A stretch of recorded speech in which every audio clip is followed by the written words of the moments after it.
We are live, okay? Okay, great. Yeah, all right. How's the weather in Évora? Everything okay there? We are live, Salvi. Oops. You're live. Okay. You're live. Okay. All right, so let me, I have to turn off the sound here on the channel. You're live, okay? Okay, great. Great. Okay. So here we go. All right, so good morning for the ones who are around us in Brazil. Good afternoon to Professor Enrico, who's in Rome now, and also our colleagues who are, in the north, I would say.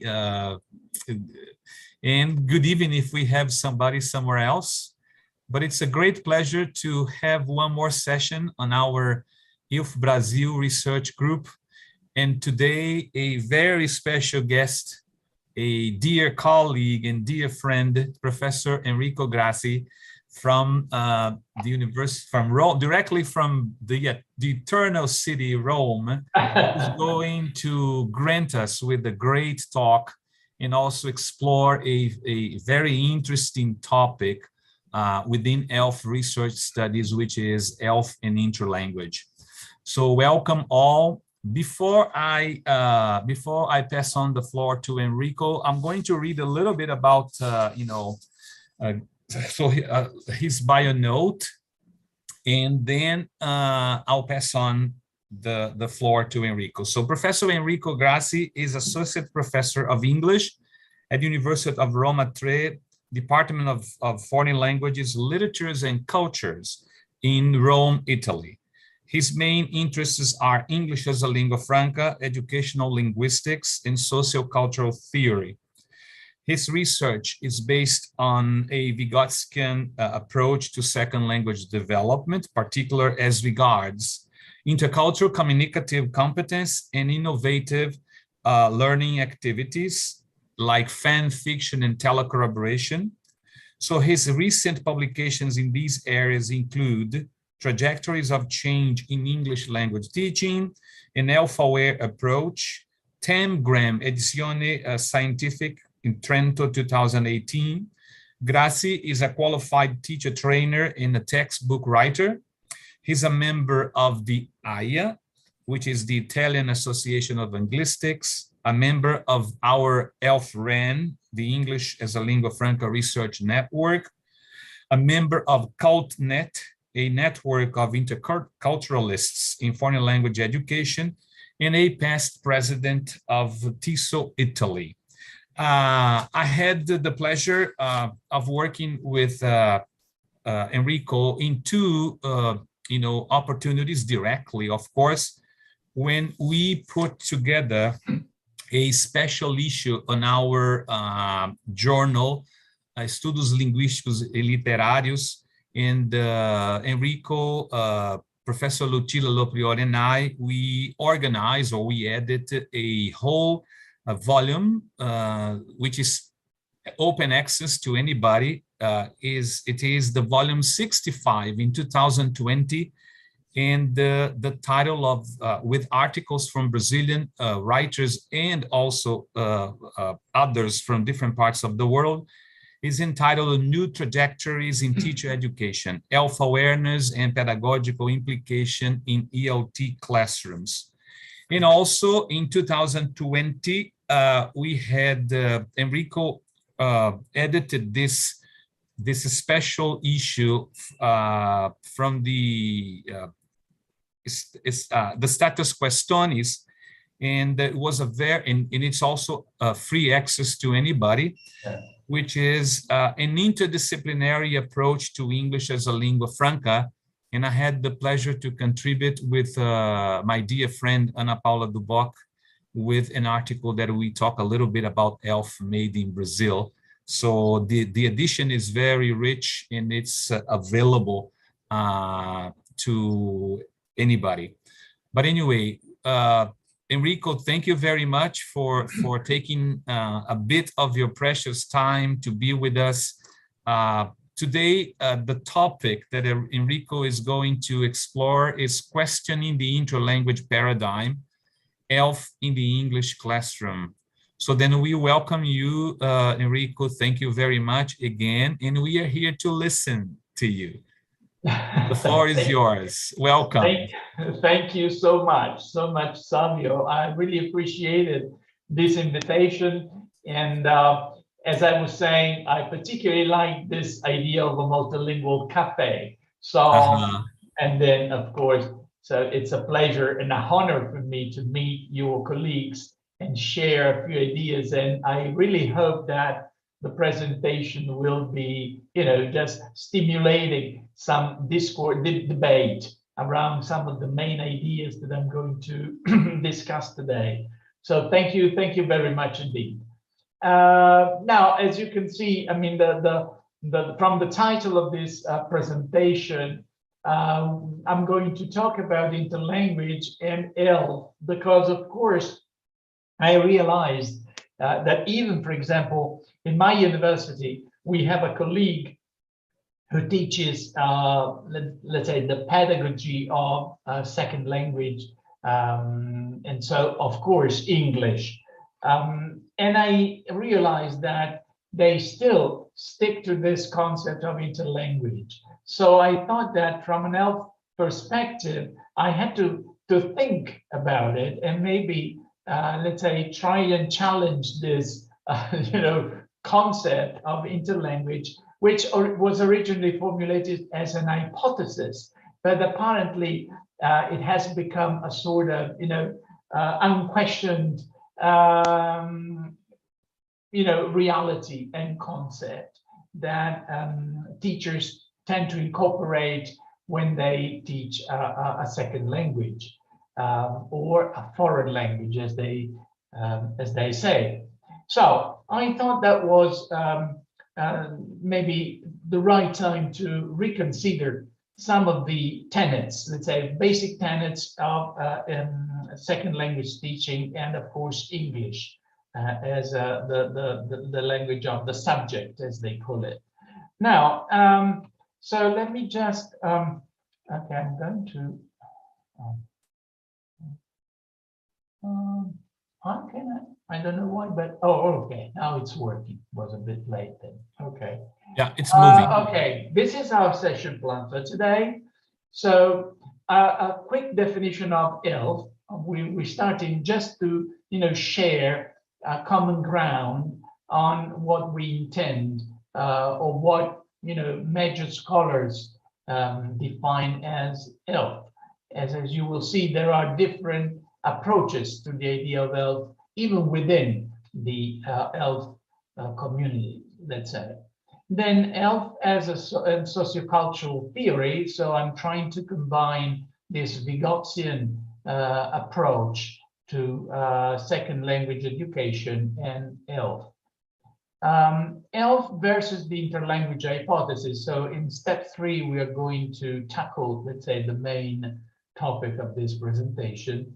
And then number 4, step 4, the case of ELF and intercultural telecollaboration. So if you like, I can just present some of the examples that I collected during one of my telecollaboration projects, where you can see what happens. I mean, in the English classroom, when we connect students from different communities and different, let's say, lingua cultural backgrounds, and how they use English. So we can just consider some of the features of ELF from a pragmatic point of view and see how they work in communication, even if they are deviant from, standard language.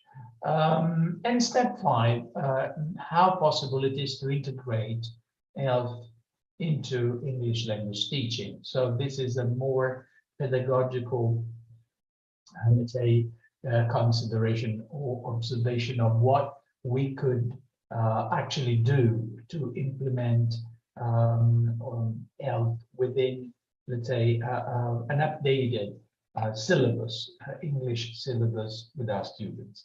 So, of course, let me just say that you can always interrupt me and ask questions if something is not too clear, or we can even, if you think we can skip some of these parts, we'll see how we make with time.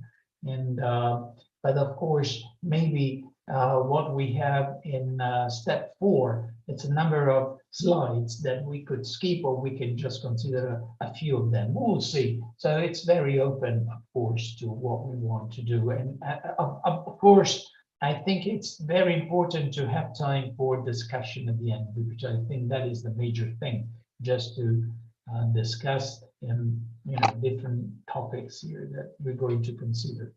Anyway, starting from a definition of ELF, there are many, of course, there are many. Now, even quite recently, Anna Mauranen, in one of her presentations, plenary presentations in Italy, she said that English as a lingua franca is now a mainstream topic. So can you imagine? I mean, it used to be sort of a revolutionary topic back at, let's say, at the beginning of the century. And after 20 years, we could say now it's turns out to be a sort of mainstream topic. So many people have written about ELF, are still doing research in ELF. But of course, there have been also new definitions coming up. So as we will see, even Jennifer Jenkins, for example, she published in 2015 a very interesting paper where, in fact, she goes back to the first, to the beginning of ELF research, and she considered all the changes that have occurred in time, the way even scholars have changed their approach and maybe their definitions of what ELF is all about. So I think these are quite interesting definitions. ELF, as Mauranen said, might be termed second-order language contact. So this is a very linguistic oriented definition, a contact between hybrids. We'll see something about this in the next few slides. Let's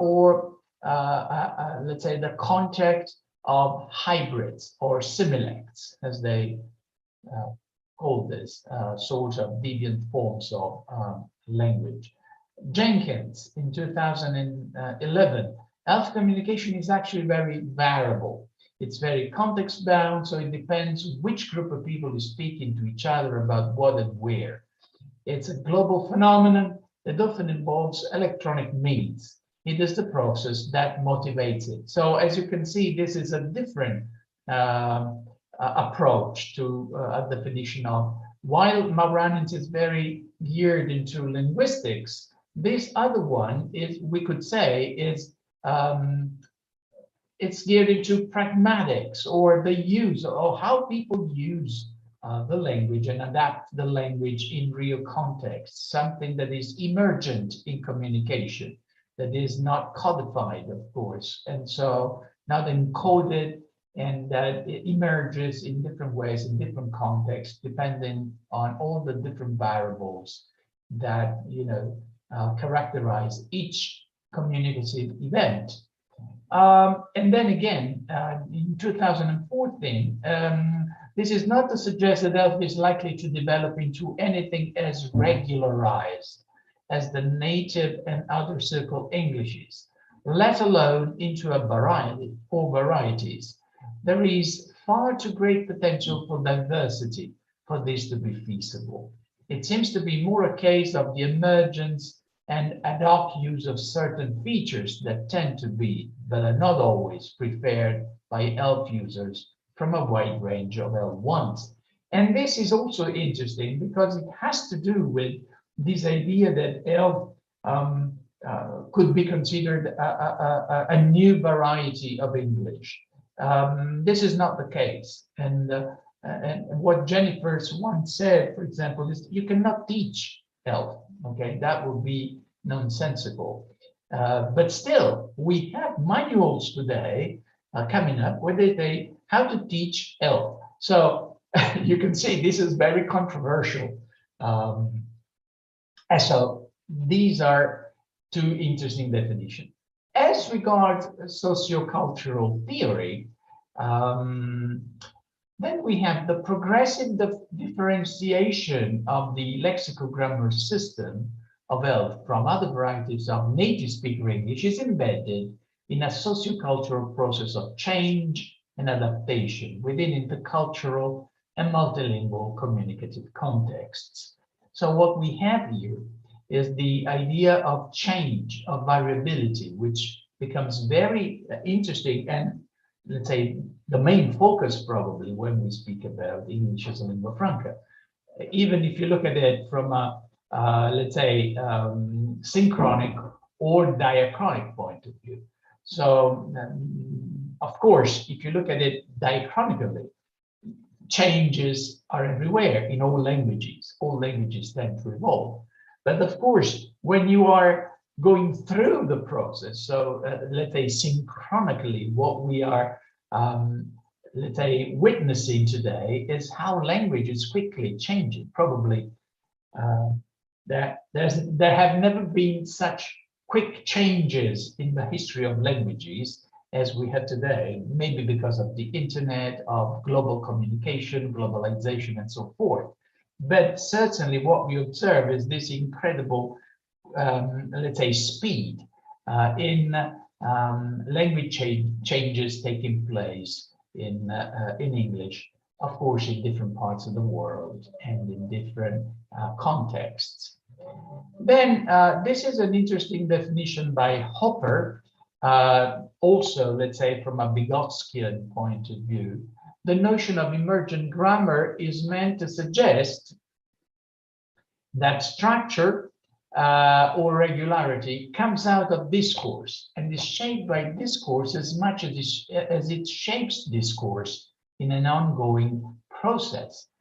So its forms are not fixed templates, but are negotiable in face-to-face interaction in ways that reflect the individual speaker's past experience of these forms and their assessment of the present context, including especially their interlocutors whose experiences and assessments may be quite different.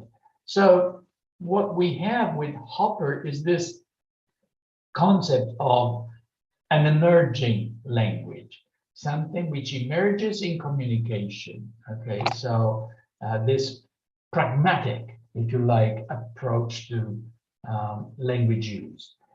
So from a sociocultural theory point of view, we consider language as an affordance, as a tool to carry out communication, something which is developed by speakers in communication and is appropriated by speakers in order to meet their communicative needs. And Landulf and Thorne, two of the major scholars in the area of sociocultural theory, once wrote, for speakers, what matters with regard to linguistic forms is not their stable and invariable identity across contexts of use, but their adaptability to the speaker's specific communicative intentions. So you see, there are quite quite a number of concepts that we find in sociocultural theory that may apply to ELF.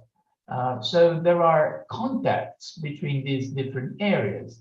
Now, of course, Landulf and Thorne or Hopper, they never, they never carried out research in ELF. But what I find here is that a Vygotskian approach may provide ELF research with a sound theoretical basis, so to say. So there are important concepts that we may incorporate into ELF research. And in fact, another big name, Tomasello, Michael Tomasello, maybe a sociolinguist, you could say, consider, I mean, this concept of variation, of variability in language. So processes of grammaticalization and syntacticizations are cultural historical processes, not biological ones. Okay, so the specific items and constructions of giving of a given language are not invented all at once, but rather they emerge, evolve, and accumulate modifications over historical time as human beings use them with one another and adapt them to changing communicative circumstances. Now, Michael Tomasello was considering human cognition and the way human beings, okay, in their, evolution, okay, as Homo sapiens sapiens, develop their skills in developing a language, appropriating this tool that they call language in order to communicate. So these processes of grammaticalization and syntacticization are everywhere in the evolution of languages, including, of course, what we are considering now, English as a lingua franca. So we are witnessing this process of change taking place and how people within this, let's say, global and local environment are appropriating English and making it their own. Would also, I mean, if you remember, Henry Widdowson considered as this, let's say, authentication of English by non-native speakers or learners of English, the fact that they appropriate the language. And Leo van Leer, from a constructionist point of view, Van Leer was a pedagogist, really. And what he said, speakers want to embroider. Now, we can consider speakers as our students, for example, learners, want to embroider and invent something new and different, signaling their individual and group identity.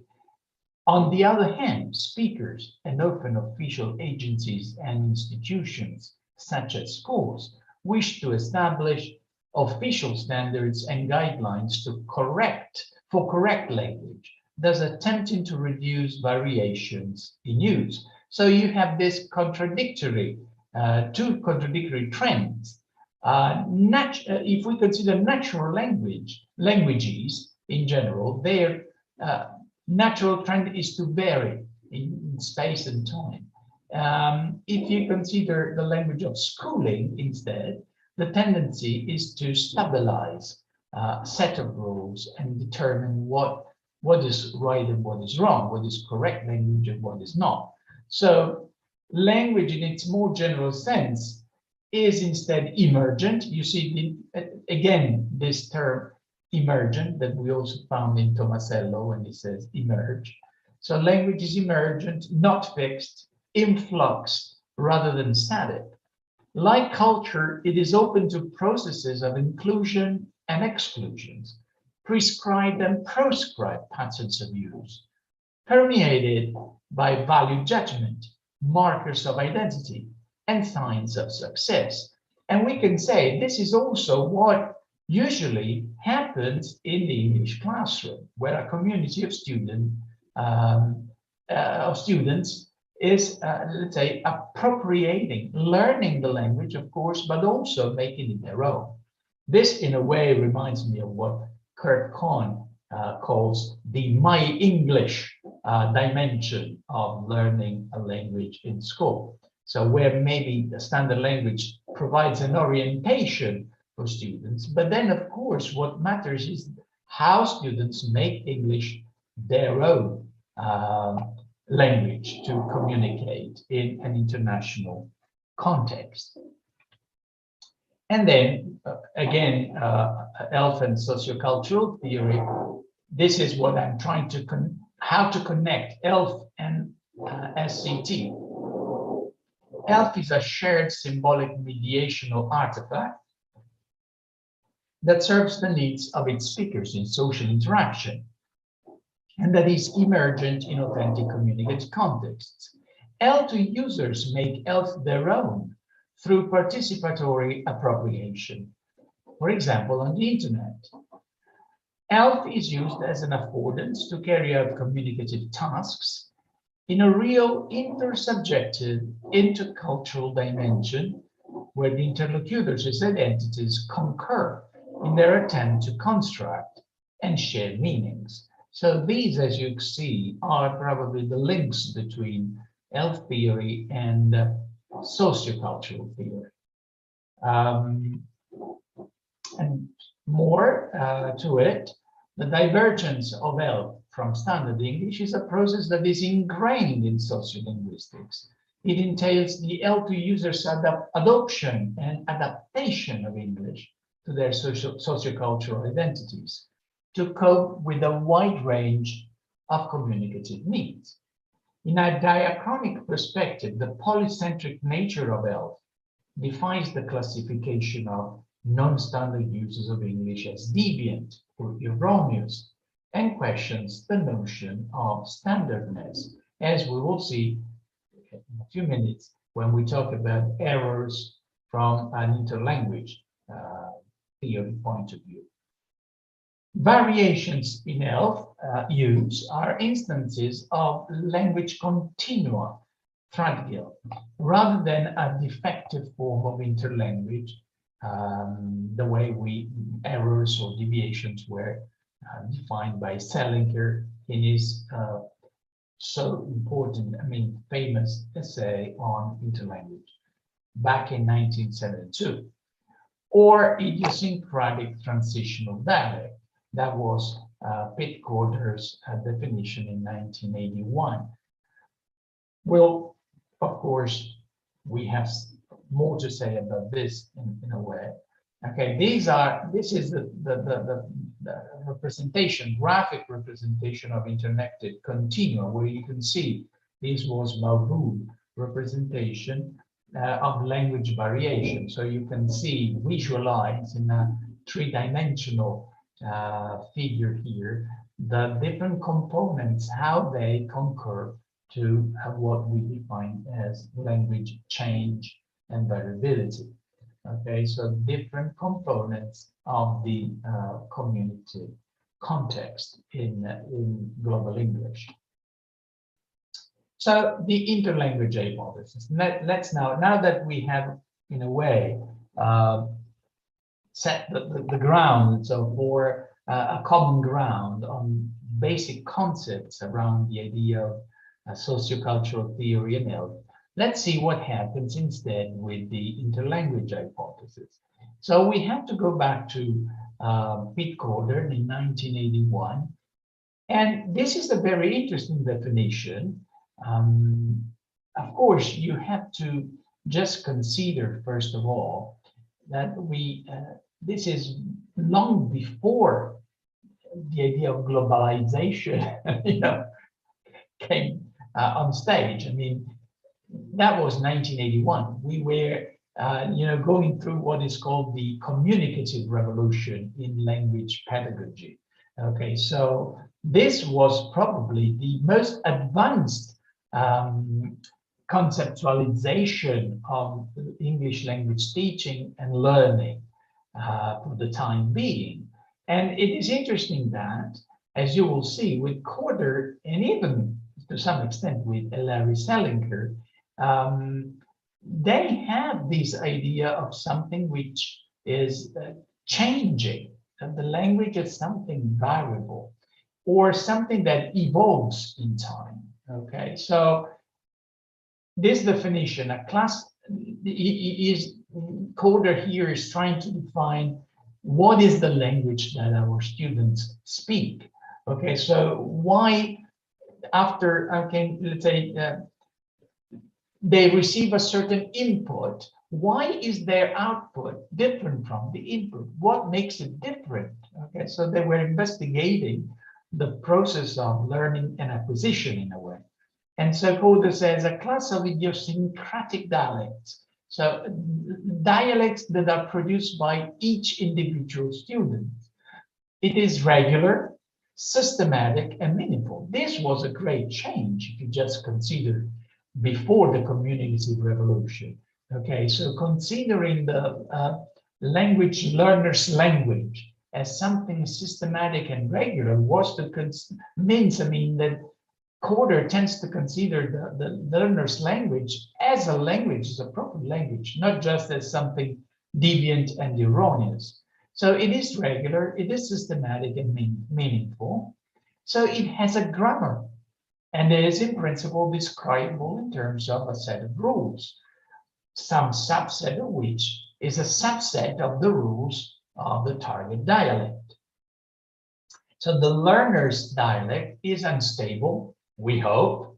That we hope here is because they, from their point of view, from Corder and Salinger's point of view, the aim was to reach native speakers' competence. So they want the learner's language to vary, and the direction, let's say the destination, the final destination is the native speaker's language. So we hope, and is not, as far as we know, alone, in that its conventions are not shared by a social group. And lastly, many of its sentences present problems of interpretation to any native speaker of the target dialect. An alternative name might be transitional dialect, emphasizing the unstable nature of such dialects. Now, as you can see here, we have some interesting points to think about. So first of all, the idea that the learner's language is variable and tends to evolve, to change. The fact that it is an idiosyncratic dialect focuses on the individual process of learning and acquiring a language. And that is also what we are going to discuss next. So this is this figure is taken from Corder, 1981, and this is the way he represented the interaction of, let's say, the learner's native language, native tongue, as language A, and then the destination, let's say, the final destination of the process of learning a language, the target language that corresponds to native speaker's language. And in between, we have this interlanguage that has to be considered as a variable, something changing and evolving in time. Okay, so this is the way Corder visualizes this idea of an interlanguage. Now, we come to the interlanguage hypothesis then by Salinger. It is misleading to categorize ELF as an interlanguage or idiosyncratic dialect. This is what I, let's say in the article that we shared. I mean, so, and I'm trying to explain why it would be misleading to consider ELF as an interlanguage or idiosyncratic dialect altogether. So this definition refers to the individual student's process of learning English as a foreign language without taking into consideration the intersubjective dimension of learning in schooling. So the social relationships within the English classroom. As you could see in the previous slide, even for Salinger, it was an idiosyncratic process, which means of the individuals, each individual student, so as if there were no connection in the evolution and in the development of this foreign language as a social construct. Then the second point, the interlanguage paradigm presupposes that the learner's native tongue interferes with the acquisition of the L2 and may result in the fossilization of deviant forms. So the idea, as you could see in this slide here, is that we have a linear process. The student starts from his native tongue and evolves, towards the target language. So the idea here is that when you complete your journey, you won't need your native language or native tongue anymore. So you will be totally independent from your native tongue. That was the idea. And instead, so they present this learning as number 3, consider as a progression between two opposite poles, the student's native tongue and the target language that conforms to an abstract native speakers model. Number 4, communicative competence is defined in terms of intermediate stages, what Corder defines the interlanguage continuum, to reach the prototypical native speakers' competence. Okay, so that is the way variability is defined as this linear process between two poles. Instead, if we consider Barbara Seidel-Opher's in the definition of what happens when learners learn English as a global language, as a lingua franca. So ELF users too are seen to be languagers. They are focused on the interactional and transactional purposes of the talk and on their interlocutors as people, rather than on the linguistic code itself. The focus is on establishing the indexical link between the code and the context, and a creative process in that the code is treated as malleable, adjustable to the requirements of the moment. As you can see, this definition of ELF is in line with Jenkins's definition. Okay, so the contextual dimension of ELF, where ELF emerges as a content language. These requirements have to do with the message speakers want to convey, as well as a host of other factors impinging on the accessibility and acceptability of what is said in terms of clarity, time constraints, online processability, memory, available repertoire, social relationship, and shared knowledge. Okay. So let me just now try and figure out, okay, these different conceptualizations of a second language. If we consider English as a foreign language, which is typical in language education, well, the ideas here are that the components of the institutional ELF curriculum, for example, language syllabuses, teaching materials, assessment tests, the European framework of reference, for example, are inspired to native speakerism, and that interlanguage is considered as the learning continuum and the student's transitional competence from native tongue to the target language, English. If we consider instead the main assumptions in English as a lingua franca, then we see that this is considered as an emergent language system determined by variable circumstances and affordances.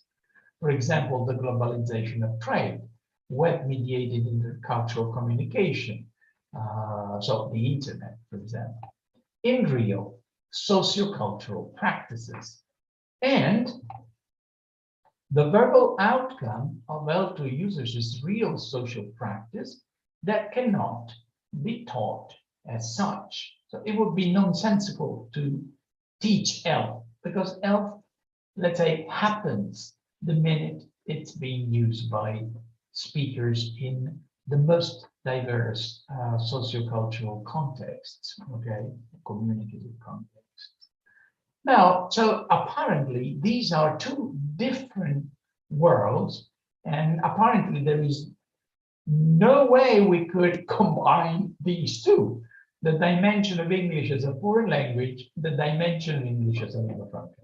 Instead, what I was trying to do here is to find a possible compromise. And my idea is that this is possible if we consider the L2 users' performance. So in the end, this is in a way close to what even Kurt Kohn defined as English as a lingua franca as a pedagogical language code, or as the in this my student dimension, what happens in a class. How do students appropriate the language and construct the language? So what matters in the end is to focus on the pragmatic performance that is carried out by our students, where of course they combine the notions they may have learned in informal teaching, even standard norms, okay, but it seems that we cannot avoid, okay, according to the output theory, Merrill Swain's output theory, we cannot avoid the fact that learners will inevitably appropriate the language and carry out their own, let's say, process in learning and using it. So this is what I call the learner's performance, how they perform their communicative tasks, for example, in a task-based language teaching, for example, or in real life, or in situations that we can, in context that we can create, even in a pedagogical environment, where students are, for example, in connection from Italy, as I did with my telecollaboration project, are in contact with a group of students from Finland, and they are using English as a real contact language for authentic purposes. Okay, so this authentic dimension of language use, which instead somehow, I mean, in more traditional teaching was missing. Okay, it seems that it was just pretending to communicate, but it was not real communication. Okay, so today, maybe thanks to the internet, we can instead practice, even in the English classroom, real communication, authentic communication through, let's say, using, I mean, ELF as a contact language on the internet, for example. So this is where we come to, as I said, a few examples from this experience, I mean, project in telecollaboration between Italy and Finland. So what I'd like to do, I mean, these are some, basic information. This is some basic information about the project. What I'm going to do next, I'd like to just show you some examples, some interesting examples that I classified in the way students used English as a lingua franca, actually. And maybe this could be interesting just to discuss this idea of interlanguage and how we, let's say, perceive it today, from this point of view of English having become a global language. So the main objectives of this research were, to integrate intercultural telecollaboration into English language teaching and bridge the gap between the scholastic dimension of English as a foreign language and the thriving reality of ELF on the internet. So that is what I said, the combination, the student's performance, the combination of the ELF and EFL dimensions. The purpose was to exploit the high affordance of intercultural telecollaboration and provide learners with a zone of proximal development. This is a crucial concept in Vygotsky that has been extremely important also in second language education. The fact that, let's say, peer feedback was fundamentally important as a part of the process of learning. So you can learn from others who know more, and there is this sort of even corrective feedback, peer correcting feedback that becomes extremely important, especially when it takes place in real communication.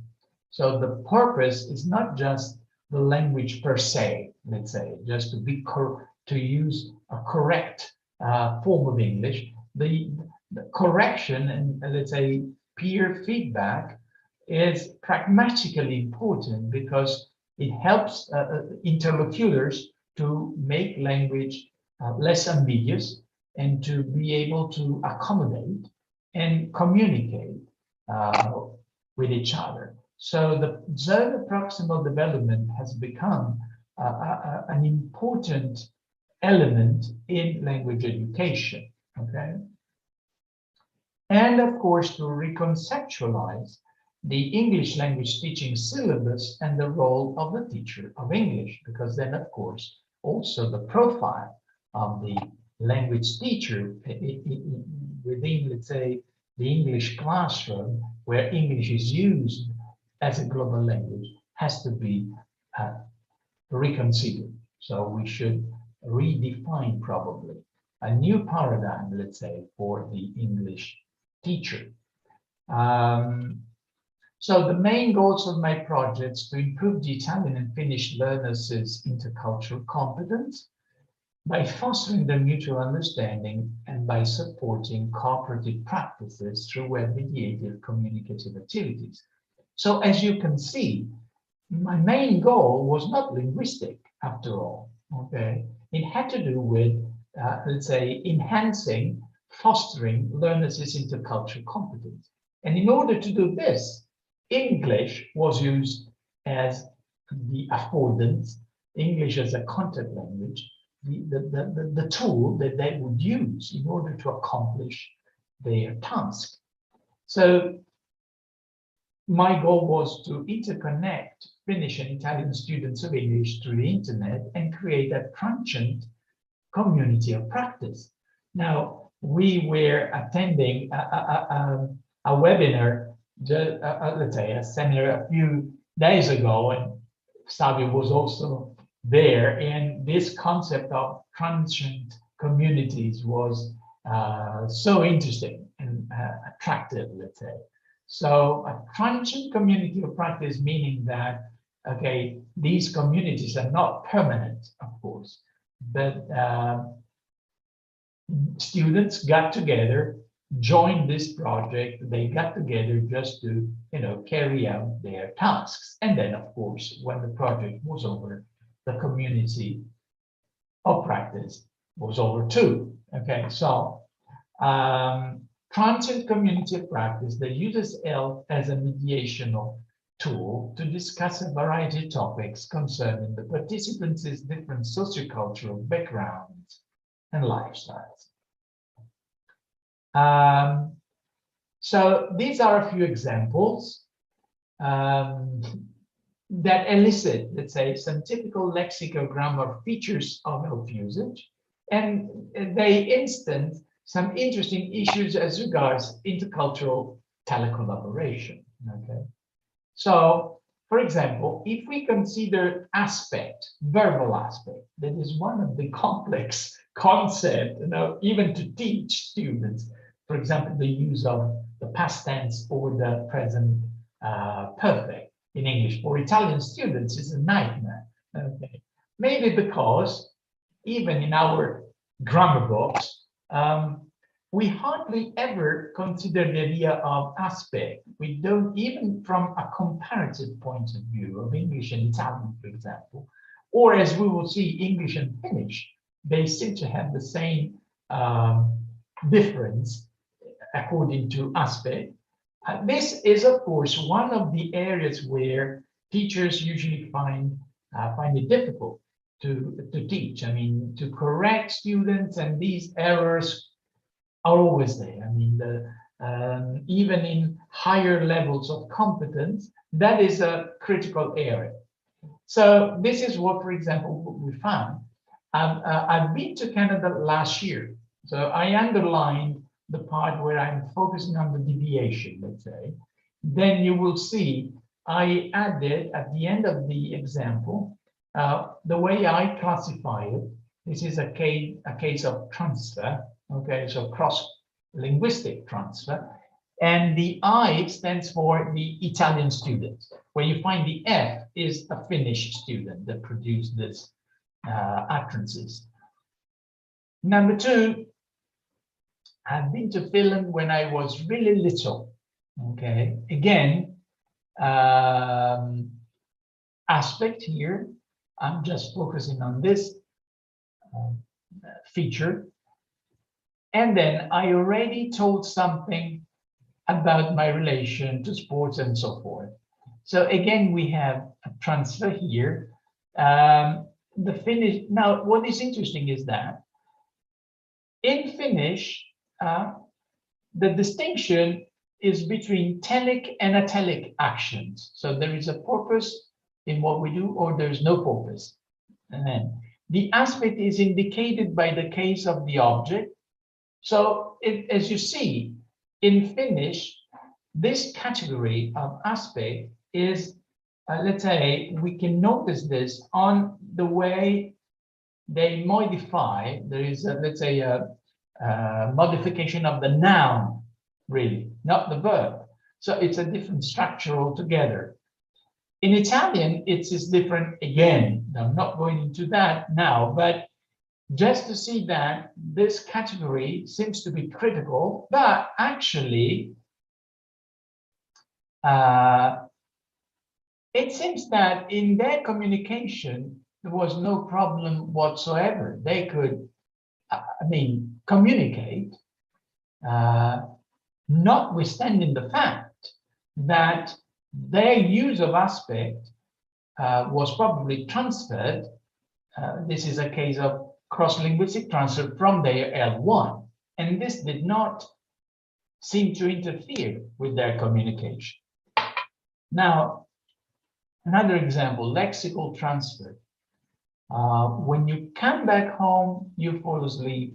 So probably here in standard form, you would have when you go back home. So then we come back home and we slept for 3.5 hours. This is very common in Italian English, the use of come and go in these kind of utterances. Or how to start? Well, I have interest in a lot of things, and this would be a quality if I didn't have the terrible habit of getting annoyed. Okay, this is a typical false friend. Okay, because in Italian that would be annoiato. Okay, but annoyed instead is different. It's not bored. Annoiato means bored in English. Okay, so this is a false friend. Or this other one, her voice in my favorite singer is Celine Dion. Her voice is, that should be is, this is, of course, just transcribed the way it was in their chat. And limpid. This is a problem of collocation of limpid with voice. Probably in English, you would have clear voice rather than limpid. Tell me if you prefer Satin in Utopia, because I could keep on this without problem, unless for a little more. That is also a case of transfer, cross-linguistic transfer from Italian. The fact that, for example, here you have no indefinite article, or for a little more, this is has to do with a sort of idiomatic form that we use in Italian that we could recognize, or the Finnish case here. Finland don't have pretty much traditional food. We are like English kitchen. Again, this is also similar in Italian. We have one word to mean cuisine or kitchen where you cook food. And it seems that in Finnish, maybe it's the same thing, one word instead of two. And so, but that was pretty clear to Italian interlocutors, of course. Okay, so unilateral idiomaticity. This is something that Marie-Louise Pizzo described, for example, and even Barbara Seideloper. I spent last year in Argentina as an exchange student, and that's the reason why I'm lagging a bit behind my fellow students.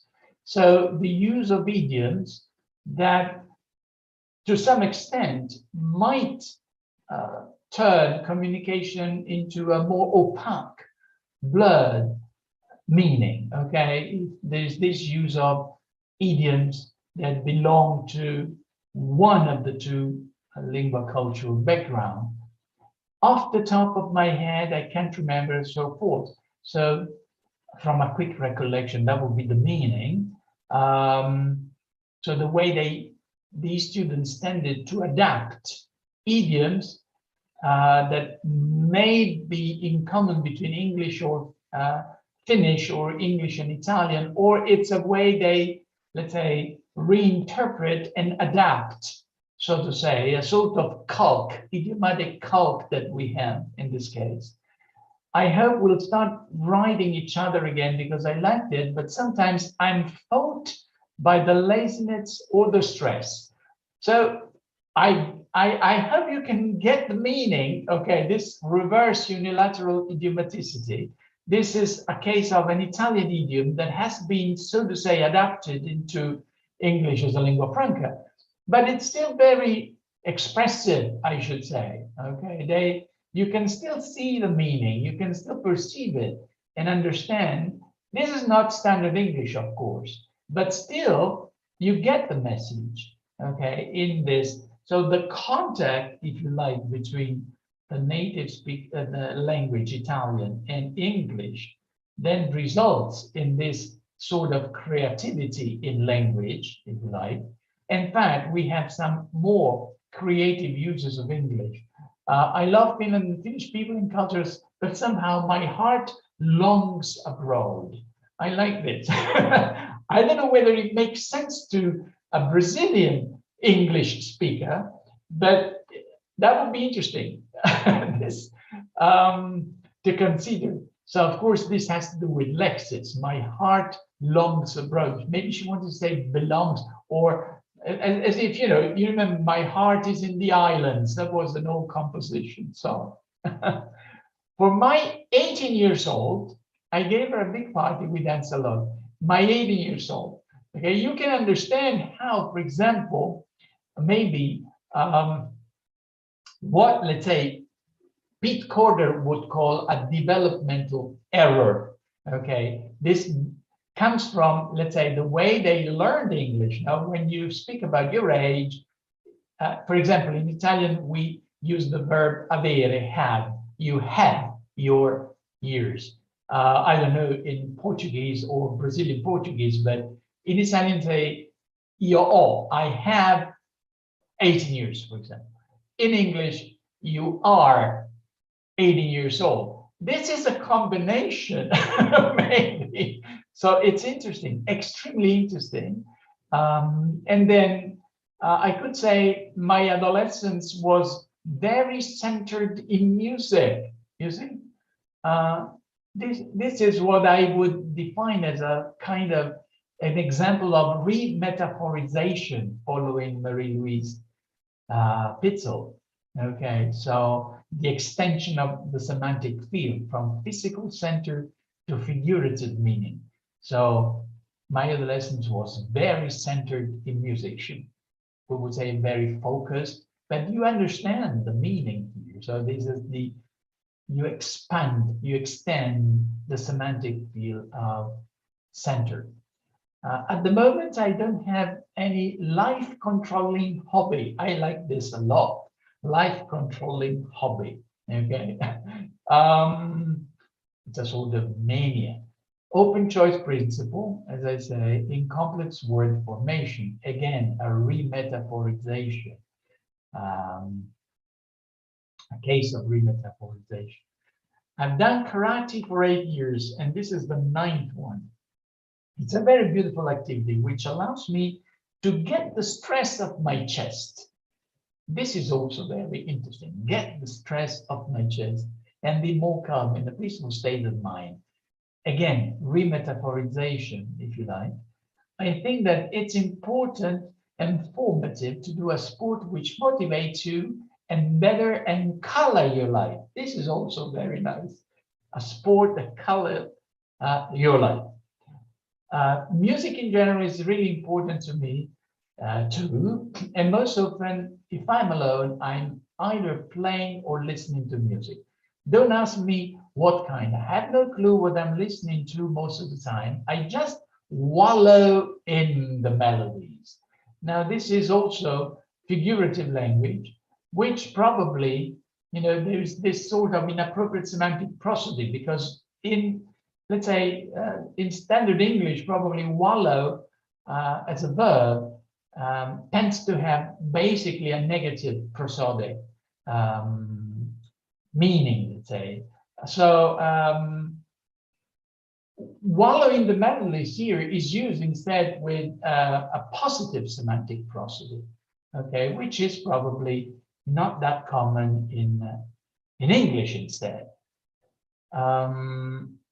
Some lexical grammar forms, then, the combination of lexis and grammar here. So you can have a look at this. It is too much chaotic, or, for example, some of the foods, so countable, uncountable nouns. I'm also studying about the act band called About 8. What else could I tell? It's nice to meet you. I maybe jokes. He maybe jokes too much. So you see, this is a combination. The deviations here from standard norms is not just lexical, is not only grammar, but it's a combination of lexis and grammar. Okay. I was so sad when Corey passed it away. Interesting. Oh, I'm sorry for your loss. A food I really can't eat is cheese. I wouldn't eat them, even if, etc. We have also 2 shops very popular, and so forth. So you can, as teachers, you immediately recognize some of typical deviations that occur, okay, in the English classroom. So this instead has to do with, because the project was about intercultural competence, let's say enhancing students' cross-cultural competence, this is what they comment at the end of the project on intercultural issues. What I'd like to know is how big is American cinema is in Italy, because by what I understood, is that historically speaking, Italy has been an influential country in development of cinema, and the industry is big today as well. Do you need Hollywood movies then? Now you see, this is a Finnish student asking something about the culture in this kind. I mean, cinema in American productions, Italian productions. She wanted to know more about this side, let's say, of Italian culture. Our own movie industry is not huge, and we are a globalized country, which undoubtedly is also reflected in films, the language and cultures of the world. So you see, they are talking now, discussing, using English, something that is very cultural, that has to do with their cultural background. So becoming more aware, probably, of some features of their and presenting to other students their cultural background. A few examples here, and some stereotypes. They had to discuss about some cultural stereotypes about Finland or about Italy. And that was interesting because, as you can see here, the focus is not the language itself. So language is not the fetish, okay, that we teach, but language is the tool, language is the medium, okay, in order to carry out this sort of intercultural project, okay. So you see, here is what their comments. And then there was, let's say, a survey at the end of the project where they had to reflect also on their use of English. This was part of the ZPD, the Zone of Proximal Development, or peer feedback. And then they said, well, what to say? Having a language that is known all around the world, it's obviously a useful and great thing. Nowadays, the relation, communication, and contact between countries grows larger and larger, thanks God. So it's extremely necessary to have a way to communicate and understand. If the problem is why English and not other language, well, I don't know. But I mean, I don't have problems with this language that I really like. What do you think? The problem here in Italy is that English is taught awfully, and very few people know it well. At school, we rarely have good teachers, and we never have mother tongue ones in our country. I think you study it better than us, isn't it? How many hours do you study English at school? So you see, this is what they think, their voices, their perception of English. So on the one hand, they appreciate the use of an international language. On the other hand, they seem to have this contradictory idea of native speakers English as a reference point, let's say. And of course, they tend to judge their teachers and the way the English is taught in Italy. The fact that they don't feel confident somehow in the use of English. That was an Italian comment. You can find a lot of interesting ideas in what they say or what they think about the use of English. This was a Finnish student. It would be so wonderful if we could meet, and you shouldn't worry your English at all. For me, it seems flawless. I'm not sure how much longer this project will go on, so I will try to find you in Facebook if you have one. I have really enjoyed talking with you, and this is a new record for me. I have never talked with a pen friend for this long because I always get bored at some point. This is a good way to improve English, as well. Traveling is so just and so forth. I mean, so you understand the value of this experience of telecollaboration and the use of English to carry out this task. Then this is a case of empathetic language, as where no doubt define it, the sort of affective feedback that it's not just corrective feedback, but that is another side of telecollaboration, this let's say sense of belonging to a community, even though this might be a transient community, but still to having been part of a community of international students. This shows their effectivity. Oh, I'm sorry for your loss. I know how it feels. When I lost my tortoise, I've been down for several days. Losing a pet, even if it's not a cat or a dog, is said just the same, even if some people can, and so forth. So you see, she was sympathetic. She wanted to be sympathetic with their partner. Thank you for your words. They mean a lot to me. It's so nice that someone understands, because many doesn't. Due to the he was just, I beg you thinking, so thank you really. Okay, that was the answer from the Finnish student. Now this is let's say a figure which represents this activity, the telecollaboration. So this was developed according to activity theory in a sociocultural theory approach, I mean a Vygotskian approach.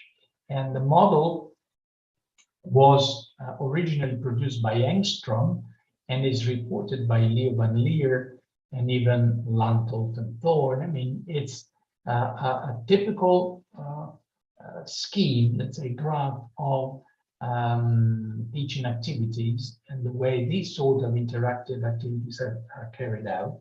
So, of course, then you have to adapt the figure to your specific project. So in this case, as you can see, the mediating artifacts, they were word processor, social networks, a wiki that we used for this telecollaboration, and English as a lingua franca. So the language here, as you can see, is part of the artifacts, of the affordances that we use in order to develop intercultural competence. You can go to from the top down or from left to right, doesn't matter. Now I'm just going, clockwise. So the object developing was L2 users is intercultural competence, as we said. The outcome is, let's say, the result of the activity. So what we observed, for example, what they discussed. their ideas. If something changed at the end of the project in terms of their ideas or preconceptions of the prejudice about each other's culture. So intercultural communication, convergence of English as a foreign language and English as a lingua franca, that was also a result of this, the outcome of this experience. The construction of a zone of proximal development, the improvement of intercultural competence and cooperative practices, and then the division of labor. The teacher, as we said, the profile of the teacher within this kind of activity is the figure of a facilitator, a guide who provides guidance, and of course, who assesses. But assessment here has to be intended as dynamic, what they call in sociocultural theory, dynamic assessment.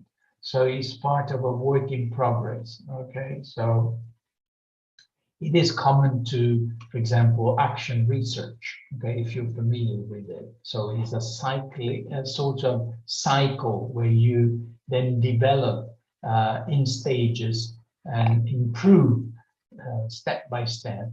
And so you assess what students do while they do it as part of the process, not just as a summative assessment at the end of it, but as part of the process altogether. As regards the students, auto users, we have negotiation, so the division of labor. They had to negotiate ideas, concepts, opinions, collaborative writing, because of course they had to write online, reciprocal feedback, and assessment, because they were also asked to self-assess their work, okay? As regards the community, they were intermediate students. Teachers were part of it, of course, and we call them netizens. So their identity here was that of students of English, but also users of the net. So a sort of discourse community online. The rules that were part of this interaction, asynchronous writing, because of, it was difficult to have the two classes at the same time and the same day, you can imagine. So this was asynchronous writing and web-mediated interaction. As regards the subject, it was English as a lingua franca and English as a foreign language, where they said the combination of the two, thanks to telecollaboration. So more or less, this was the theoretical plan, the theoretical, let's say, architecture of this activity, okay? Pedagogical implications, so we're going to now approaching the end of this presentation.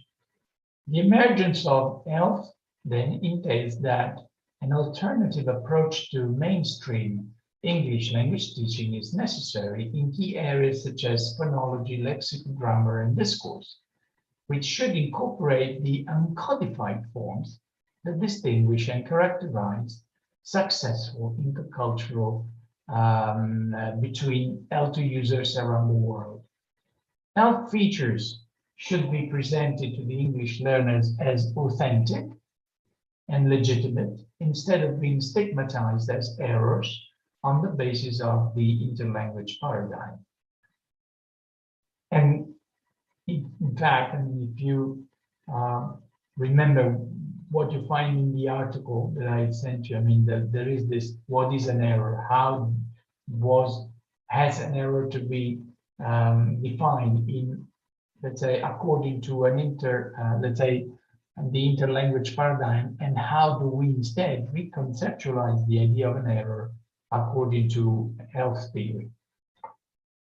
Then the performative use of ELF should be taken as an acceptable alternative option whenever students are engaged in authentic intercultural communication in a multilingual and multicultural environment, for example, on the internet, provided their discourse is intelligible and appropriate to the achievement of their pragmatic goals. And I'm quoting Widdowson here.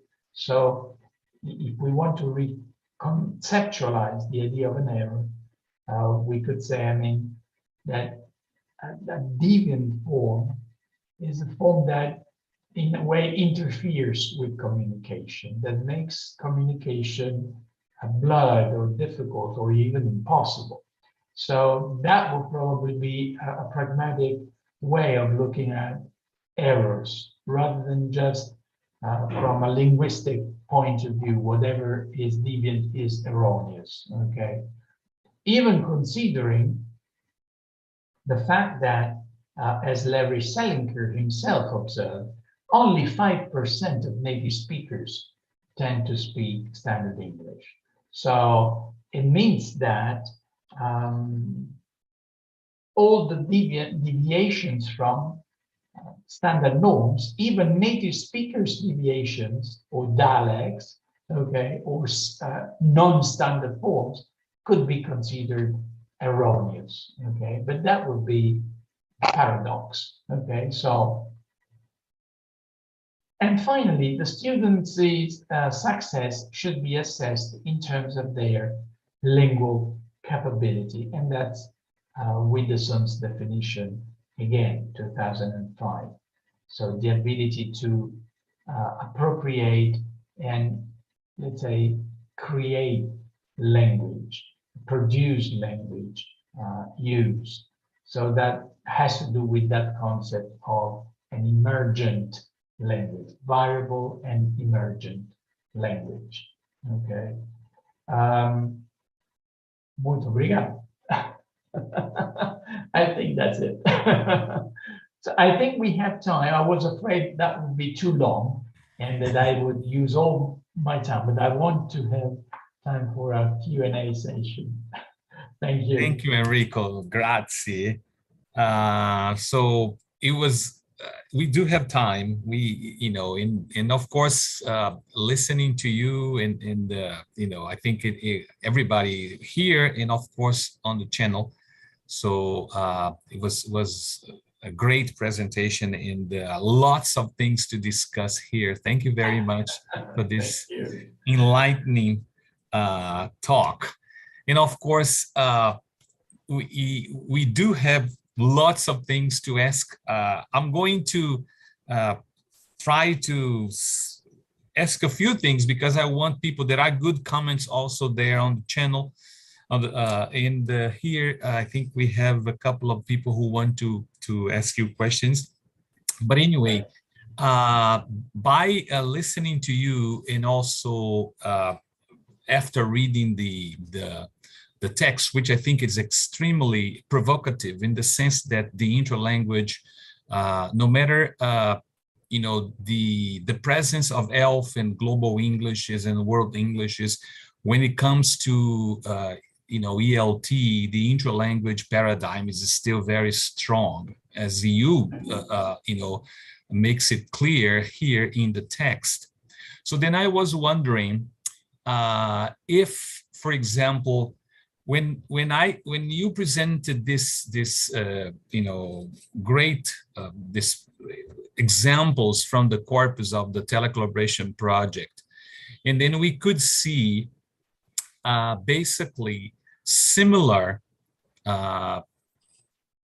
I don't want to call mistakes, but we could see similar, you know, uses of the, you know, of the English language, that we have the same thing happening in the classroom. For example, in terms of the aspect, I have been to Brazil last year, where I have been to.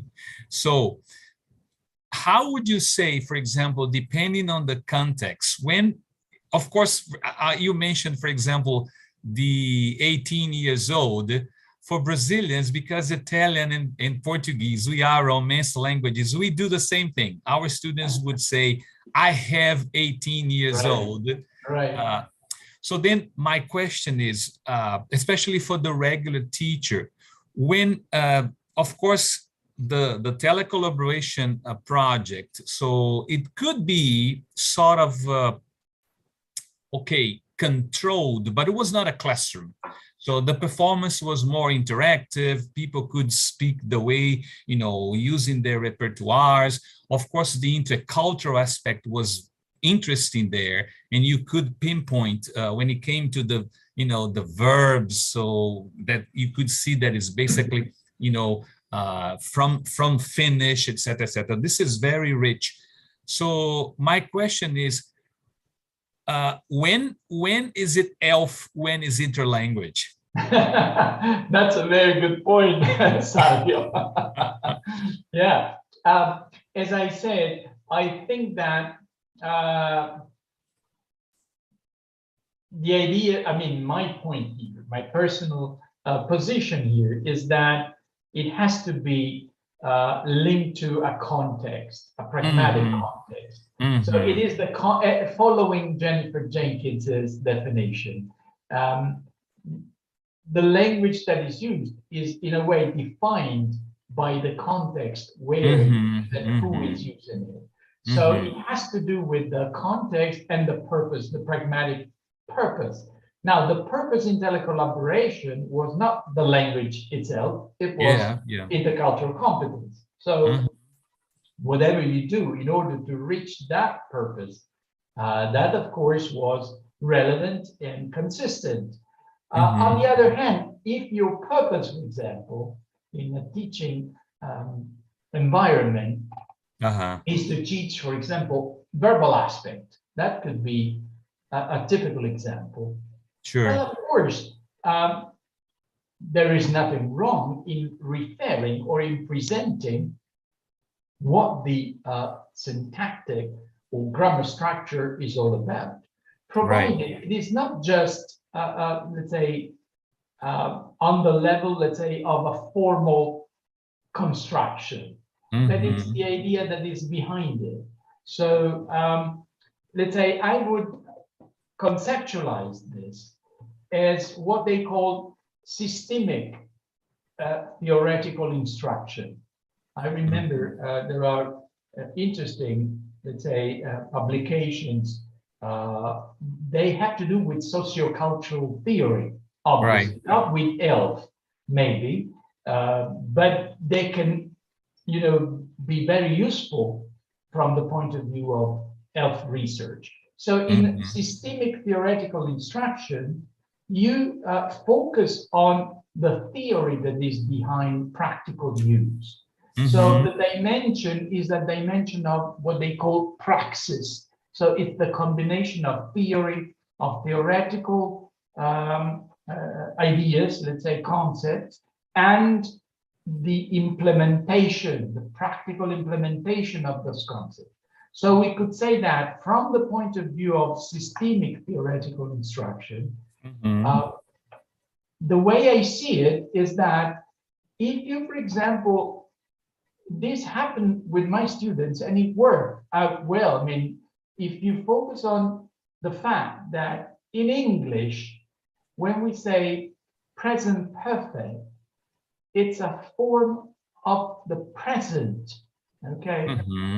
In Italian, if you say the equivalent construction, the grammar construction is just the same, but we call it passato prossimo. So it's a form of the past, not of the present.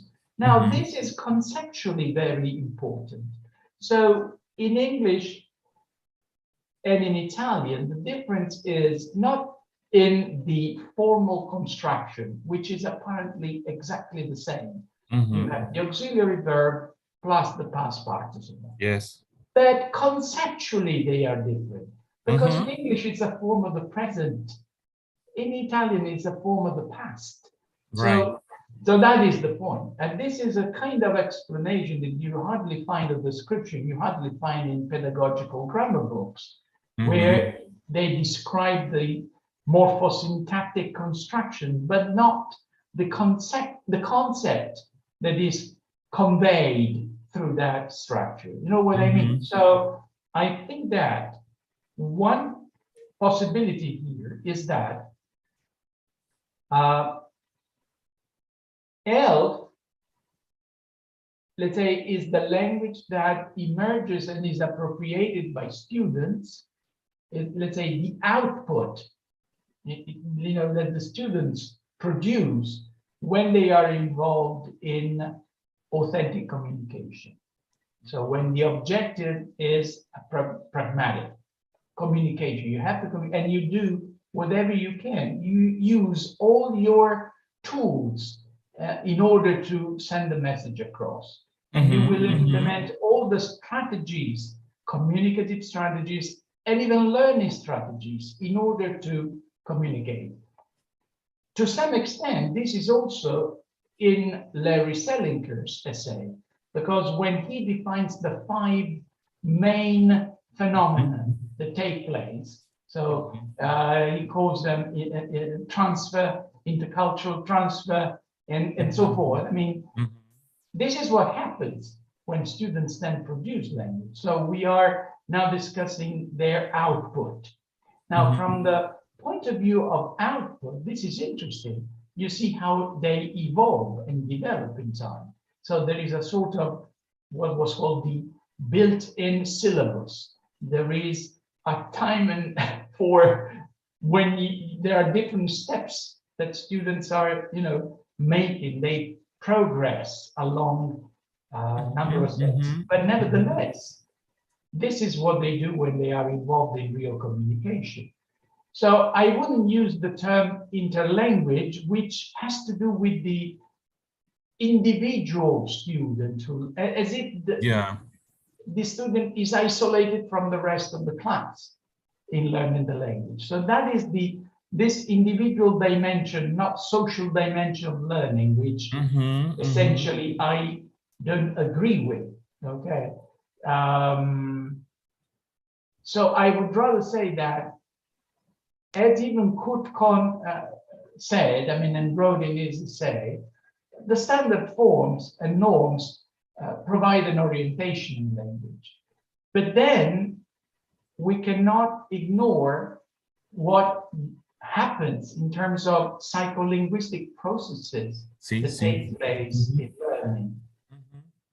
So this is what I would say. So I wouldn't use the term interlanguage, first of all, because it has to do with this individual dimension of learning, which right. I don't know if this answered your question, but no, great. Yeah, no, this is of course it's controversial, but it's extremely interesting, because that's sometimes what happens is that we hear different opinions, different ideas, and no matter how we advance in research, so some of these, for example, terms like fossilization, they're still pretty present, which I think sometimes it was popular there when you said in the 1980s, but then once we get involved with other paradigms or other perspectives, let's put this way, so some of these let's say terms, they seem outdated, you see. But anyway, I'm going to pass on to other people to ask more questions. But thank you, Enrico. If you could stop sharing your screen, so I think we can see better. Sorry. It's great. I think Poliana has a question for you. Okay. Great. There you go. I do. Yeah. First of all, many thanks for the insightful text you sent us, Professor Grazzi, and for the inspiring talk today. I read the text, the entire text, I may say, with great interest, and I end up highlighting almost every paragraph. So it was really interesting for me. It was an amazing opportunity to critically overview concepts such as interlanguage, fossilization, language transfer, and the like, from the theoretical standpoint of ELF theory. So many thanks for that. And now, considering the notion of error the way it is intended according to ELF theory, I was wondering, in practical terms, how can we evaluate students' progress when it comes to both oral and written production? In your view, do we have to think of totally new ways to do that in our classrooms? In case of written production, for instance, would it be coherent to keep using the conventional practices to evaluate students' progress, even after the teacher has questioned the dogma to conform to established standard norms in class? What's your opinion about that? Now, this is thank you for the excellent question, of course, because this is the real crux of the matter, as they call it, because of course, then everything said, then a teacher is left with this, terrible problem to solve. So even though teachers may, welcome the theory of English as a lingua franca, this global language that is, let's say, different from standard language and the reconceptualization of norms and everything. So most teachers, they are in favor. They welcome these ideas. They understand that, the myth of the standard or native speaker ideology probably does not apply to a different world today or the globalized world. I mean, what is happening to the languages in front of our eyes? I mean, we cannot but just understand and acknowledge the fact that the language is changing because of this different, even because, for example, as we all know, the number of non-native speakers is far higher than the number of native speakers. So everything is changing. Probably this is an unprecedented situation. But nevertheless, of course, when it comes to teaching and to assessment and evaluation, then of course you understand as a teacher that maybe also these criteria should be reconsidered. So what is the norm, or how important is the norm, or is the norm prescriptive, or is just an indication, and how should we then assess and evaluate our students? What I would say here, of course, there is a lot of research that is being done because this is one of the critical points, of course, is that it all depends on the aims, okay, and the activities that students are performing. So if it is an activity based on communication, okay, so oral communication, conversation, or as you see, telecollaboration, that then you should, I mean, assess and evaluate, let's say, to what extent they matched their purposes. So if they reached their goals, and to what extent they reach their goals in communication. So that would be unfair, for example, to evaluate or assess accuracy in telecollaboration, for example, because the purpose was different. So of course, if you are teaching grammar, which of course we do as teachers, or lexical grammar, the use of vocabulary and grammar structures and so forth. If that is your purpose, then you will assess that competencies. So it has to do, let's say, with the purposes of the activities that you're doing and the competencies that you want to develop in your students and or you want your students to develop, let's say. It has to do with their own expectations. So I think that in the end, I mean, I remember when back in the year 2000, so a very long time ago, one of Jenkins's first publications, she wrote that in fact, you want to provide students with options, at least they can make informed choices, okay, in what language they want to use. So they should gradually be made aware of the different options they have, of what English they're going to use and how they want to use it. So on the one hand, we have to admit that, For example, if you consider academic writing is, of course, based on standard norms. There's no doubt about it. I mean, if you go to conferences, if you read academic articles, you will see that they all conform to standard norms, more or less. Okay, so it means that you need that option in English. You should develop your ability to use English that way if your intent is to publish articles, academic studies. But of course, if your purpose then is also to travel around the world and maybe use an informal kind of English, I mean, that has to do with your lingua cultural background. So your identity as a speaker. You don't want your students maybe to pretend they are somebody else, an ideal native speaker.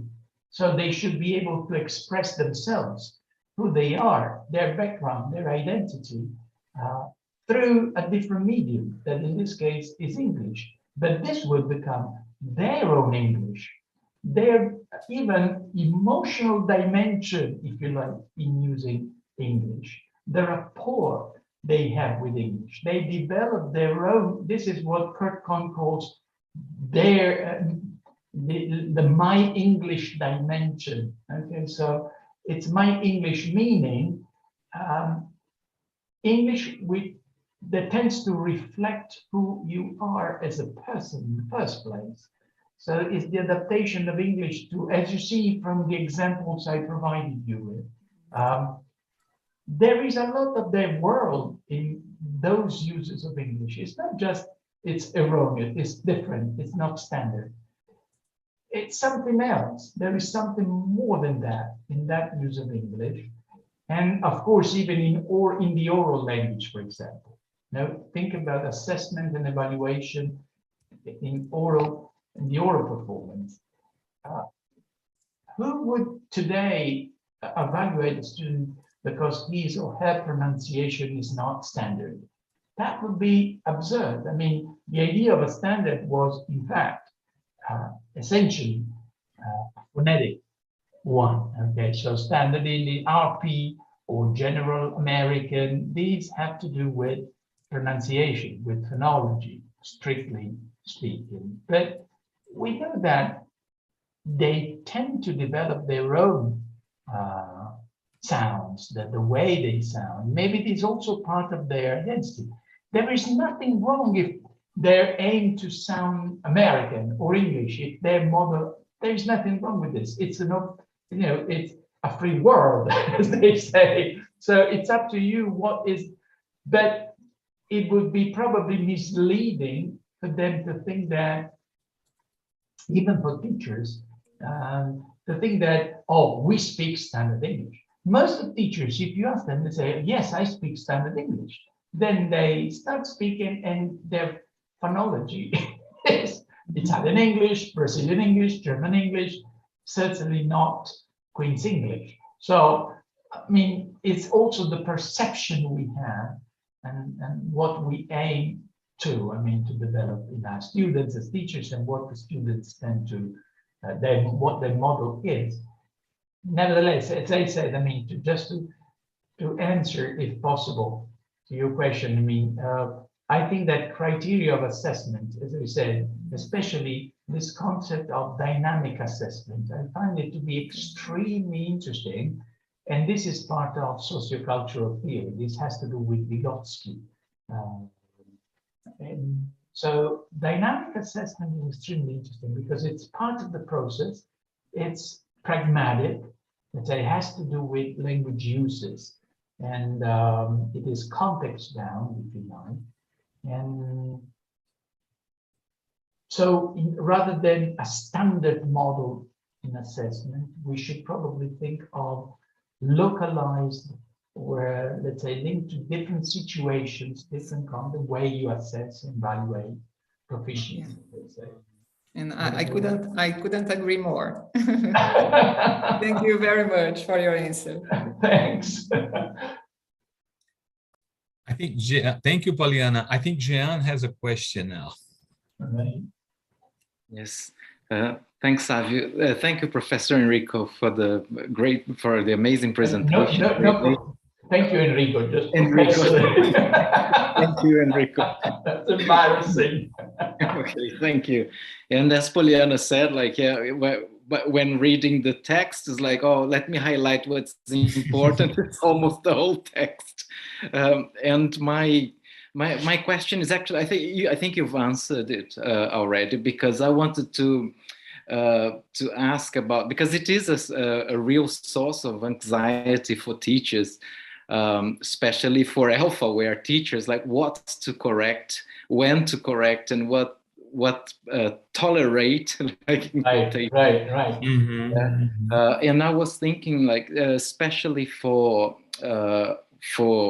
when we are teaching higher levels, where students are already capable of making creative uses of English, and like use complex lexical grammatical forms and so on, but it's part of their requirement to develop accuracy, you know, because of, be it for professional reasons, be it for academic reasons.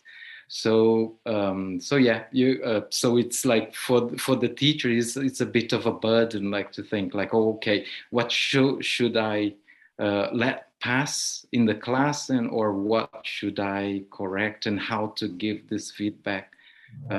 Yeah, you talked about it, but if you have any other comments.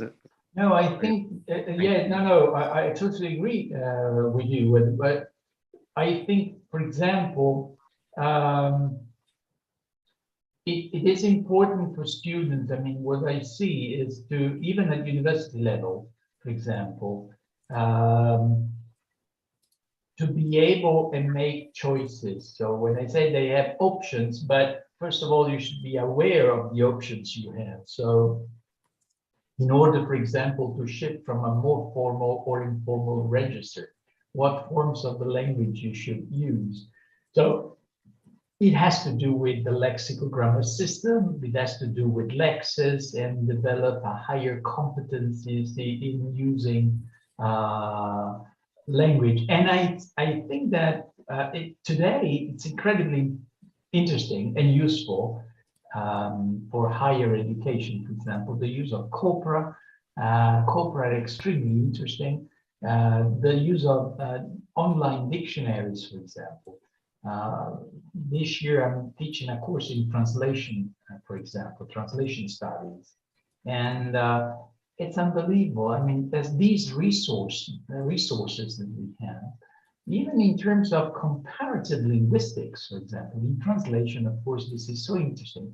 But there is a lot you can observe on the use of words, on the concept of collocation, for example, and how you collocate words and the different registers, even connected to the uses, the pragmatic uses of language, so as to make students aware of something which sometimes for us it seems to be rather intuitive, something that, well, of course, you know, it's so, but it is not. Students have to, you know, work it out.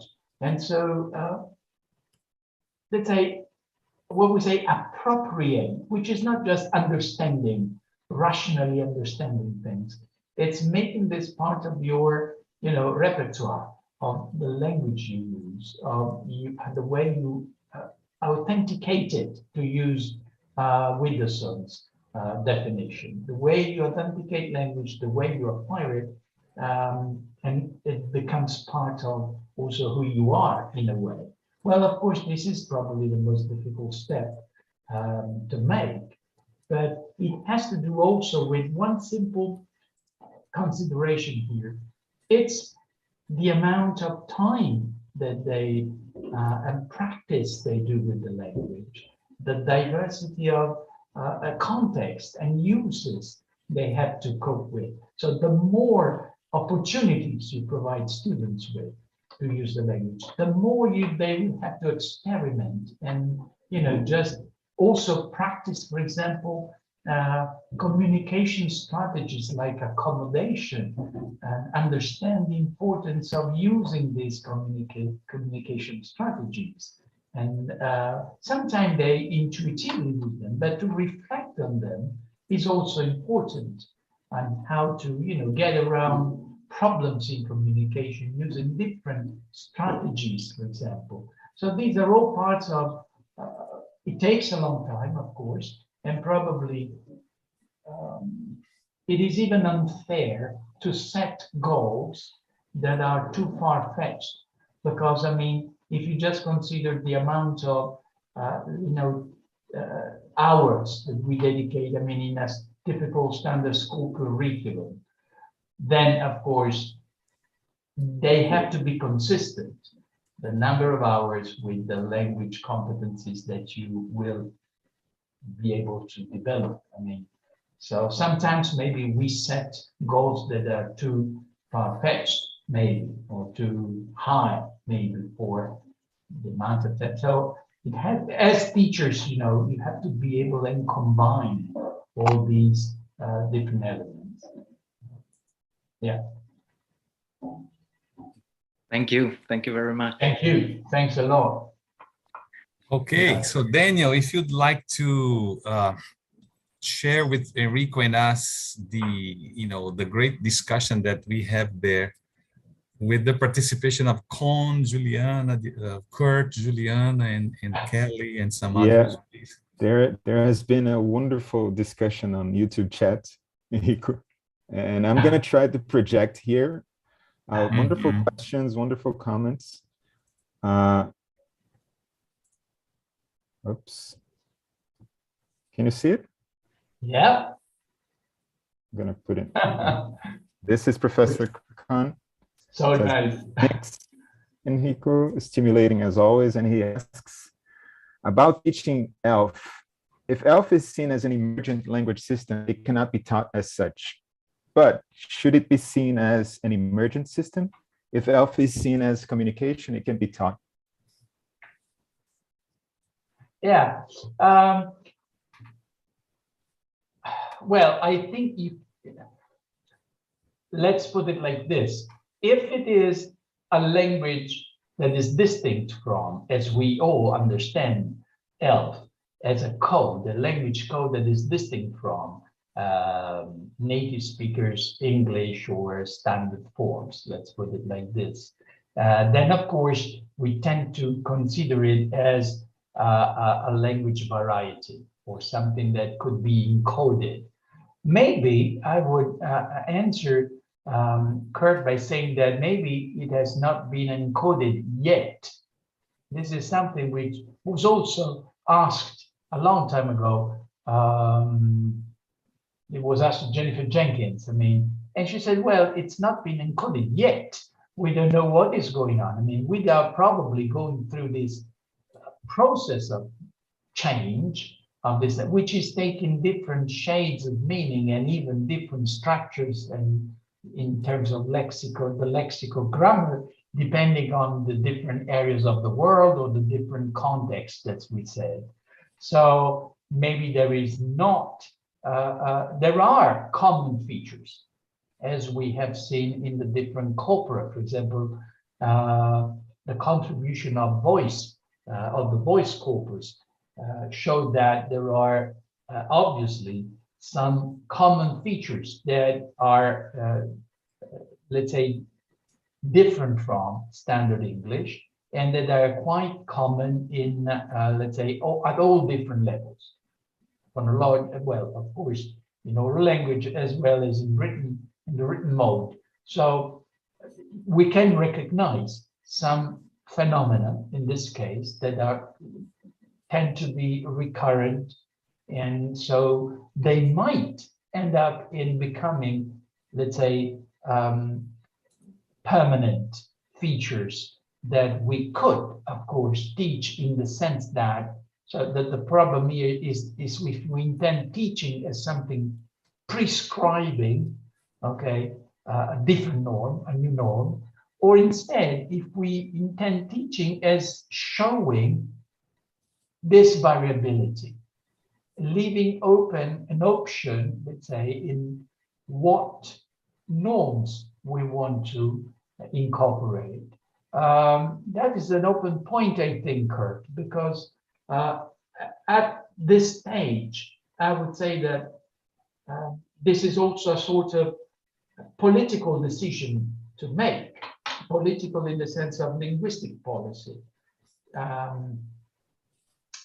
If we think a bit about the history of English, for example, Dr. Johnson in the 18th century then made a few decisions on what would be a correct form in terms of grammar or lexis in the use of English, because there had been different variant forms, all acceptable, since, but until, I mean, Dr. Johnson said, okay, this is correct, this is right, this is wrong.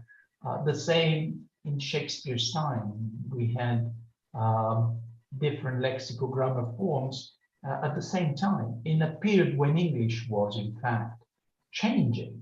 It was in that phase, let's say, from, let's say, this early modern English that was emerging. Till, I mean, of course, there was a decision that was made that this has to do probably even with the fact that standard English is spoken by just 5% of the native speakers population, while the rest speak different varieties of English. So, have they been encoded? Yes, no, we don't know, they're still evolving. So I think the problem of what should be encoded, what not, what is the norm, or if there are new norms, we will see. We will see. What I could see is probably that at this stage, maybe, apart from a few features that seem to be quite common in the different local varieties of ELF, we could say. ELF as a... I remember, for example, in one of her latest articles by Jennifer Jenkins, that she defines ELF as a multilingual lingua franca. So it has to do with the concept of multilingualism, and where she says that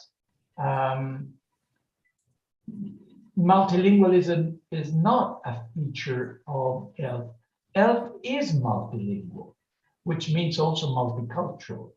So, you know, the idea of teaching a code that is multilingual, this is something somewhat contradictory to me.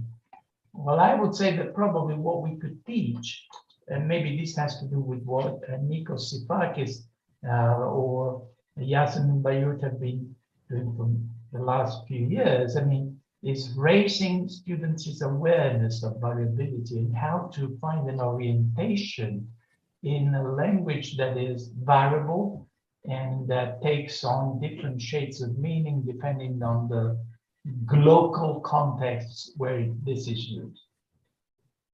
I don't know if this answers Kurt's point. Yeah. Well, do we have time for more questions? We have lots of questions. Yes, yes. We have other questions from Kurt. We have questions from Kelly. Can we go? Let's go to Kelly's. So far, yeah. Based on those circles, we could admit interlanguage as a learning process instead of taking it as making mistakes process. Mm-hmm. Now, this is very interesting. Yeah, I mean, of course, this is the way we look at the development of learners' language. From the point of view of Pete Corder, as I said,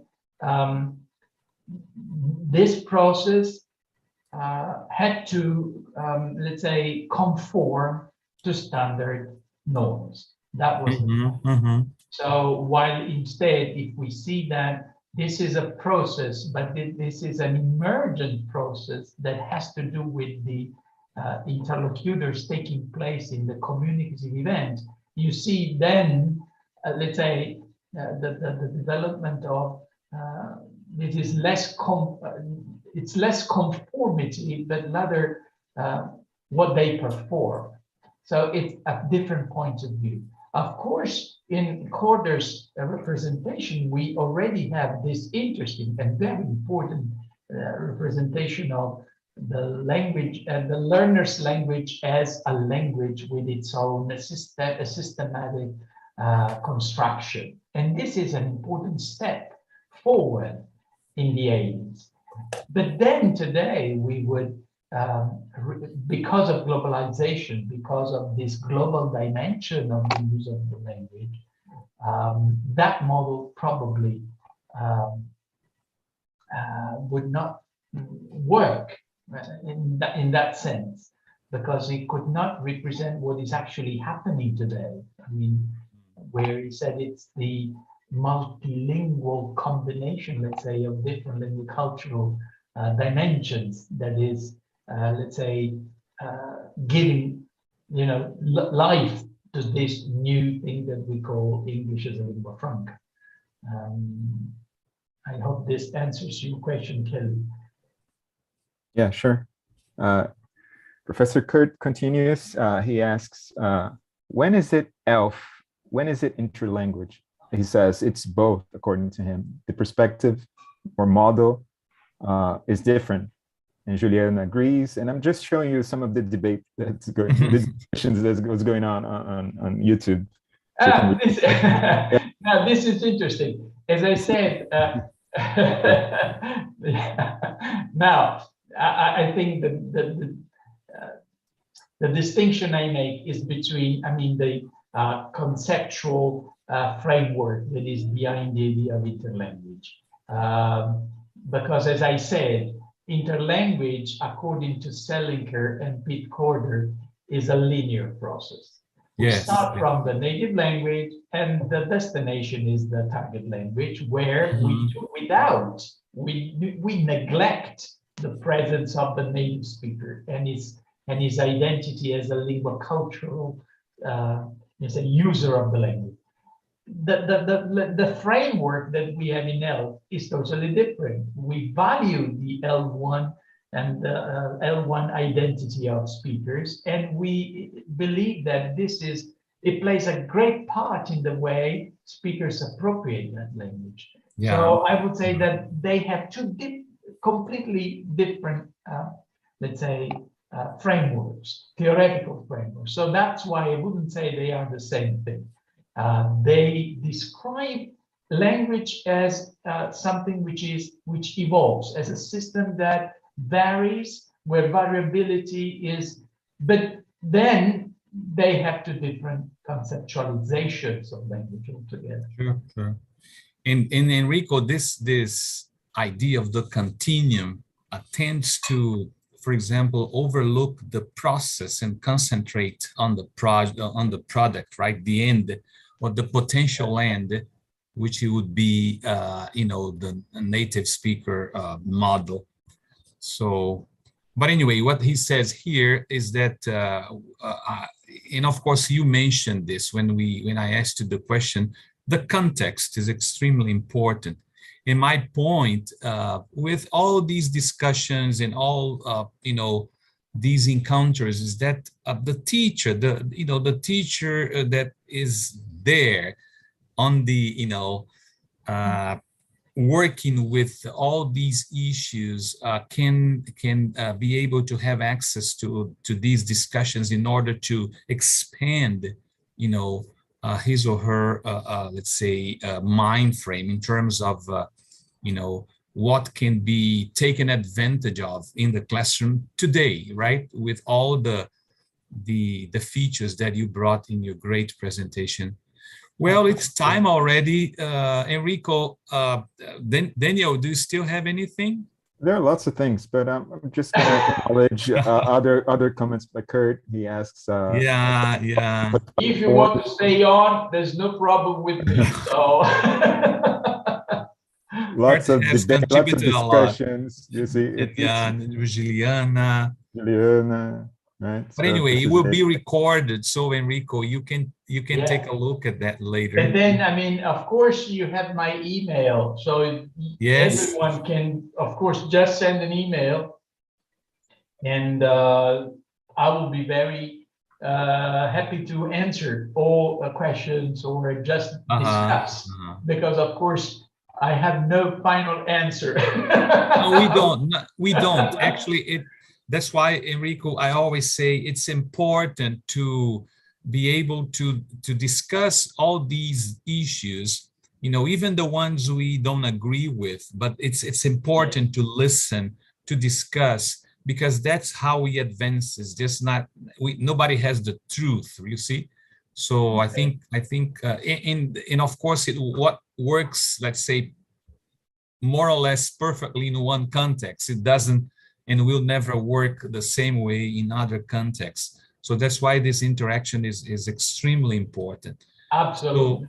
Absolutely. So Daniel, I think there is a delay with the, you know, with the channel. If we stop recording here, will everything that we say here will be recorded there? Yeah, it will be. Yeah. Okay, great. Yeah. So then I'm going to conclude thanking again Enrico for this wonderful presentation, for this discussion, for a very, as Poliana said, the text is extremely provocative, and you know, it makes us think, it makes us getting to know more about the issues. The text is open access, right, Enrico? So then if anybody wants to... Yes, of course. The text is open access. Lingua e Linguaggi is a journal that is published by the University of Salento in the south of Italy, but it's you can find it online. And then I wanted to add that you can, if you think, I mean, it could be useful, you can share the PowerPoint presentation. I sent you the PDF file, so it's quite light to and also a selected bibliography that maybe some might be interested in. Yes. So you can just share it with whoever needs it. I will share the slides and the selected bibliography with the research members, the research group's members. And then if anybody wants to, you know, to have access, I'll you know, share it with pleasure. But thanks again, Enrico. Thanks everybody for being here with us. Poliana, Jean, Luciela, Jaciara, and Kurt, Juliana, Suellen, Kelly, everyone that came through the channel to see, and to watch and discuss this one more special moment about ELF, about you know, pedagogical implications. So I have to say, Enrico, that these hours just flew by. Yes, so yes, 2 hours. I really enjoyed it. Thank you so much, everyone. It was so nice to be with you, and I hope we can meet sometime, somewhere. Yes, maybe ELF conferences, who knows? I really hope we have a chance to meet again in person. I mean, yeah, we're looking forward to, you know, to embracing people, like having a coffee together. A real coffee. yeah. Okay.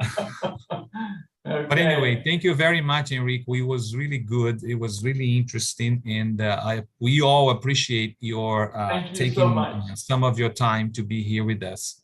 Thank you, Daniel. so much. Now I pass it on to you. So if you want to give the instructions about taking the last picture, I will. Yeah. I'm gonna stop the broadcast, and I'm gonna ask Luciela, Enrico, Jean, Poliana, and Jaciara to stay here in Zoom. Don't leave. Because Jaciara, if you want to open your camera, dear. So bye-bye. Let's say goodbye to people watching on YouTube. Bye-bye. Yes. Bye-bye, everyone. See you next month with another special guest. Bye-bye. Thank you. Bye-bye. Bye-bye, everyone. Bye-bye. Bye, Savio. Thanks. So Enrico, don't leave now, because we have a final